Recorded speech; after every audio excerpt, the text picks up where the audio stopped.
संग्राम का वक्त हो गया, लेकिन उससे पहले देहरादून से एक बड़ी खबर आपको बता रहे हैं, जहां एक सिपाही की मिलीभगत से चोरी के धंधे का खुलासा हुआ है। सिपाही स्वप्निल ऋषि चोरों को पुलिस की हर मूवमेंट की जानकारी दिया करता था। हर चोरी पर सिपाही 10 से 15 हजार रुपए की रिश्वत लेता था। चोर डोईवाला के लाल तप्पड़ क्षेत्र में बंद पड़ी एक कंपनी में 1 साल से लोहे के सामान की चोरी कर रहे थे। सिपाही समेत 4 चोरों को पुलिस ने गिरफ्तार किया है। देहरादून से हमारे सहयोगी सत्येंद्र बर्थवाल जुड़ रहे हैं फोन लाइन पर। सत्येंद्र, सिपाही की मदद से ही पूरा चोरी का खेल चल रहा था, किस तरह से खुलासा हुआ?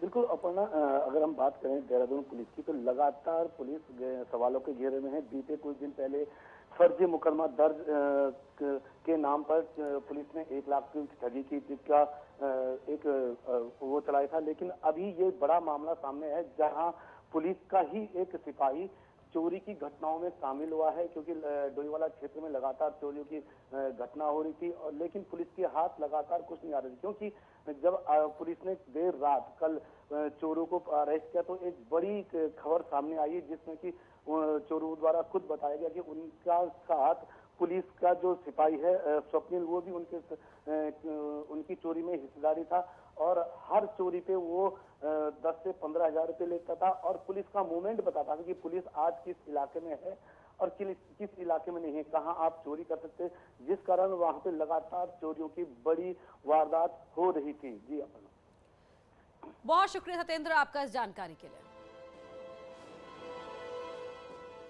कल गृह मंत्री अमित शाह देहरादून दौरे पर आ रहे हैं। दौरान सुबह 11 बजे बन्नू स्कूल मैदान में चुनावी जनसभा को भी संबोधित करेंगे। शाह कल मुख्यमंत्री घसियारी कल्याण योजना को भी लॉन्च करेंगे। जनसभा के बाद अमित शाह पार्टी संगठन की मीटिंग लेंगे, और 1 बजे से IRDT सभागार में पार्टी मीटिंग बुलाई गई है, जिसमें प्रदेश पदाधिकारी, मोर्चा के प्रदेश अध्यक्ष, महामंत्री मौजूद रहेंगे। बैठक में सभी जिलों के जिलाध्यक्ष, विधानसभाओं के प्रभारी और सह प्रभारी भी मौजूद रहेंगे। अमित शाह 2 बजे बीजेपी कोर ग्रुप की मीटिंग लेंगे। कोर ग्रुप मीटिंग के बाद अमित शाह का हरिद्वार जाने का कार्यक्रम।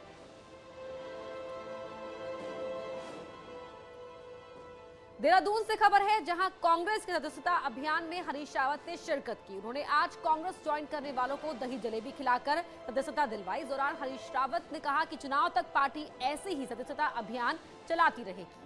रावत ने बीजेपी सरकार पर भी निशाना साधा और कहा कि प्रदेश में महिलाओं को घसियारी कहकर अपमानित किया गया। घसियारी शब्द पर उन्होंने आपत्ति जताते हुए सरकार की इस योजना पर ही सवाल उठाए हैं। उन्होंने कहा कि अगर योजना को लाना ही था तो गौरा देवी या पहाड़ की दूसरी महिलाओं के नाम पर इसे शुरू किया जाता।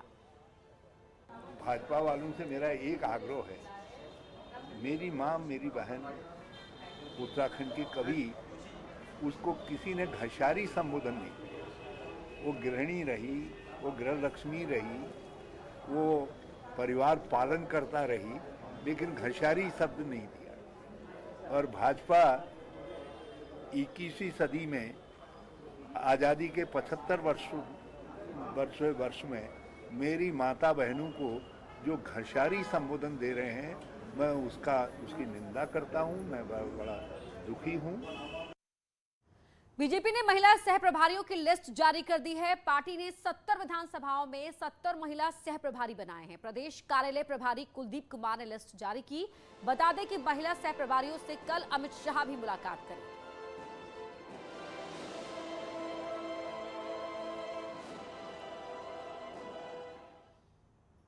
विधानसभा चुनाव 2022 से पहले विधानसभा का आखिरी सत्र गैरसैंण में होगा। ग्रीष्मकालीन राजधानी में होने जा रहे सत्र के बड़े मायने हैं।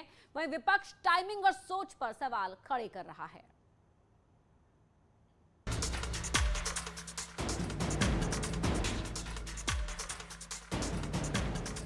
ग्रीष्मकालीन राजधानी गैरसैंण में 2 दिन का विधानसभा सत्र होगा। इसके लिए 29 और 30 नवंबर की तारीख तय की गई है। बतौर मुख्यमंत्री गैरसैंण में पुष्कर धामी का ये पहला सत्र होगा। वहीं 5 साल की बीजेपी सरकार का आखिरी सत्र भी होगा। बीजेपी गैरसैंण को ग्रीष्मकालीन राजधानी बनाना अपनी सबसे बड़ी उपलब्धि मानती है। पूर्व सीएम त्रिवेंद्र रावत और तीरथ सिंह रावत शीतकालीन सत्र के फैसले को सही मानते हैं। दोनों का यही कहना है कि गैरसैंण में सत्र होना बेहद जरूरी है। नहीं, बहुत अच्छी बात है। मैंने हमेशा कहा कि अब गैरसैंण को कोई गैर नहीं रख पाएगा, कि गैरसैंण केवल गैरसैंण नहीं है, वो ग्रीष्मकालीन राजधानी है। और मैं समझता हूं कि गैरसैंण का विकास कोई रोक नहीं सकता, गैरसैंण की उपेक्षा कोई रोक नहीं सकता। देखिए, गैरसैंण आम लोगों की भावना का प्रश्न है और ग्रीष्मकालीन राजधानी भारतीय जनता पार्टी को श्रेय जाता है, घोषित किया है। तो निश्चित है कि वहाँ समय समय पर सदन का होना लगना भी आवश्यक है। 20 साल में गैरसैंण को ग्रीष्मकालीन राजधानी बनाने की घोषणा त्रिवेंद्र रावत ने की, लेकिन कमिश्नरी बनाने की घोषणा कुर्सी पर भारी पड़ गई। कोविड और राजनीतिक हालातों के बीच मार्च में बजट सत्र के बाद गैरसैंण में अब तक सत्र नहीं हो पाया। ऐसे में चुनाव से पहले गैरसैंण में सत्र करके सरकार विकास का संदेश देना चाहती है, लेकिन विपक्ष सत्र की टाइमिंग पर सवाल उठा रहा है। जिसमें विधानसभा बुलाई जा रही है उसका तो स्वागत करता हूं, लेकिन एक आश्चर्य भी है, जब आपने ग्रीष्मकालीन राजधानी गैरसैंण को बनाया है तो इस ठंड के मौसम में जब नवंबर में वहां बर्फबारी होती है उस समय विधानसभा वहां बुलाने का क्या औचित्य है। मैं तो सरकार से निवेदन करता हूं, अगर वहां आप जाड़ों में विधानसभा बुला ही रहे हैं तो उसको स्थायी राजधानी घोषित कर देना। गैरसैंण में पहली कैबिनेट विजय बहुगुणा सरकार में हुई, जो अब बीजेपी में। हरीश रावत सरकार में विधानसभा भवन बना और सत्र भी चला, लेकिन राजधानी की घोषणा बीजेपी सरकार में त्रिवेंद्र रावत ने की और इसी उपलब्धि को जनता को याद दिलाने के लिए बीजेपी सरकार का आखिरी सत्र गैरसैंण में होने जा रहा है।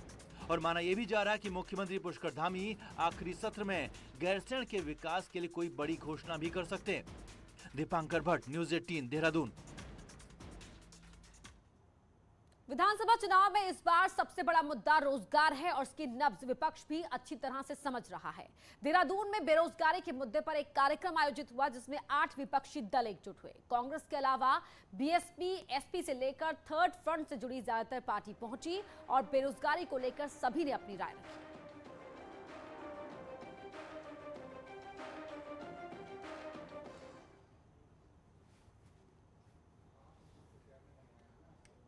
जो हालात देश के अंदर है, चाहे वो रोजगार को लेकर हो, चाहे किसानों की समस्याओं को लेकर हो, चाहे अन्य विकास के लेकर हो, चाहे कॉरपोरेट जगत की बढ़ती हुई जो हस्तक्षेप है उसको लेकर हो, वो चिंता उनकी जायज है। हरक सिंह रावत भी लगातार इशारे दे रहे हैं कि वो खुश नहीं हैं। हालांकि पूर्व सीएम विजय बहुगुणा को डैमेज कंट्रोल के लिए दिल्ली से भेजा गया, मगर हरक सिंह ने विजय बहुगुणा पर ही सवाल उठा दिए। हरक सिंह रावत ने कहा कि विजय बहुगुणा कभी 4.5 साल में तो उनसे मिलने भी नहीं आए। साथ ही हरक सिंह ने कहा कि उनकी बहुगुणा से पार्टी छोड़ने या नहीं छोड़ने को लेकर कोई बात नहीं हुई, क्योंकि ऐसा कुछ है ही नहीं। अगर हमें कहीं कोई जा नहीं रहा तो ये भी एक तरह से ये है कि भाई कोई जा रहा था, इसको कोई ये बात ही नहीं हो रही, कोई चर्चा ही नहीं है इस बात की। नहीं, ऐसा कुछ भी नहीं है। विजय बहुगुणा से मेरी बात हुई तो उसमें इन बिंदुओं पे कोई ऐसी बातचीत नहीं है। मैंने जरूर उनसे कहा कि भाई 4-4.5 साल आप भी चाय पीने के लिए नहीं आए हमारे। चुनाव से पहले बीजेपी में पुराने बागियों की बगावत की चर्चाओं से हलचल है और अब तो बीजेपी के अंदर उनके खिलाफ आवाज भी बुलंद होने लगी है। पूर्व सीएम त्रिवेंद्र रावत ने इस पर तीखा हमला किया तो पलटवार हरक सिंह रावत ने भी किया है।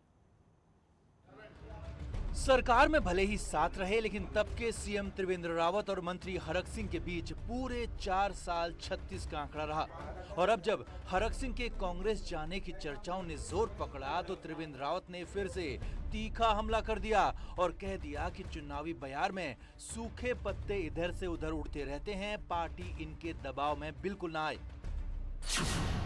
चुनावी बयार चलती है तो कुछ ना कुछ बयार में जो हल्के फुल्के होते हैं, सूखे पत्ते होते हैं, वो इधर से उधर उड़ते हुए चलते रहते हैं। उधर से हवा इधर चलती तो इधर भी उड़कर चले आते हैं। तो ये चुनावी बयार का असर है। और बहुगुणा जी ने जो कहा है कि भाई कुछ जा रहे हैं तो बहुत कुछ आ भी रहे हैं।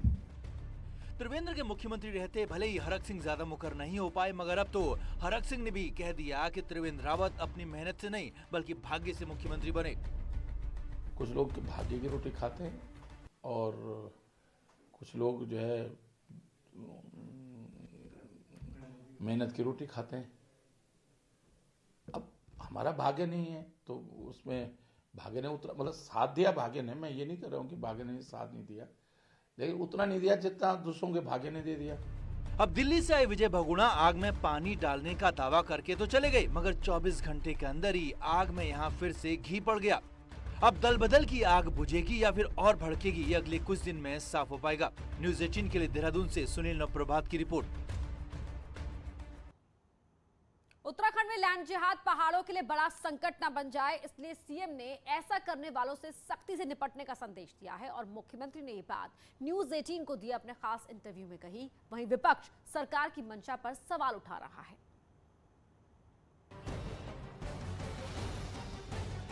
उत्तराखंड में अवैध गतिविधियां ना हो, कहीं भी जमीन पर अवैध कब्जे ना हो, राज्य में डेमोग्राफी ना बिगड़े और विशेष समुदाय की जनसंख्या संकट ना बन जाए, इसके लिए पूरे राज्य में वेरिफिकेशन अभियान चल रहा है।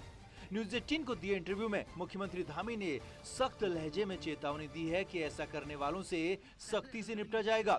सीएम ने कहा कि वो खास तौर पर पहाड़ी जिलों में ये बिल्कुल नहीं होने देंगे।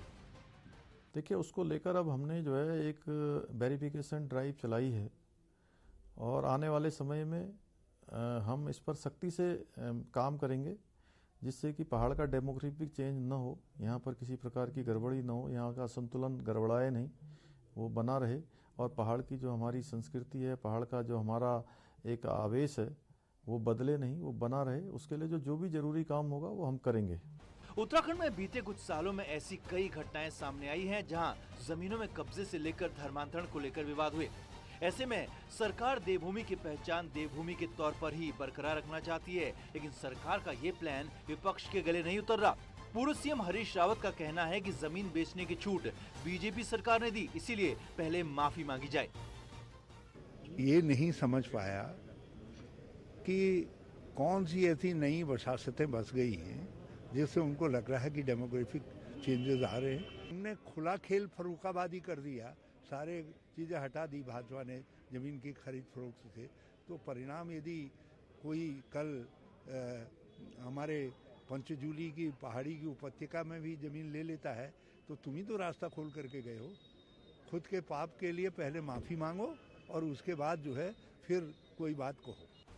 चुनाव नजदीक हैं, लगातार भू कानून की मांग जोर पकड़ रही है। ऐसे में मुख्यमंत्री पुष्कर धामी ने लैंड जिहाद को लेकर जिस तरह की सख्त चेतावनी दी है, उससे सीएम ने देवभूमि के अस्तित्व को लेकर अपनी सोच जाहिर कर दी है।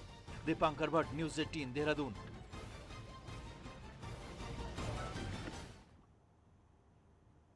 उत्तराखंड कांग्रेस में बागियों की एंट्री से अब गुटबाजी खुलकर दिखने लगी है। कांग्रेस का एक गुट इलेक्शन में इसका बड़ा नुकसान भुगतने की ओर इशारा करता है, तो बीजेपी को भी लगता है कि कार्यकर्ताओं को नाराज करना भारी पड़ता है।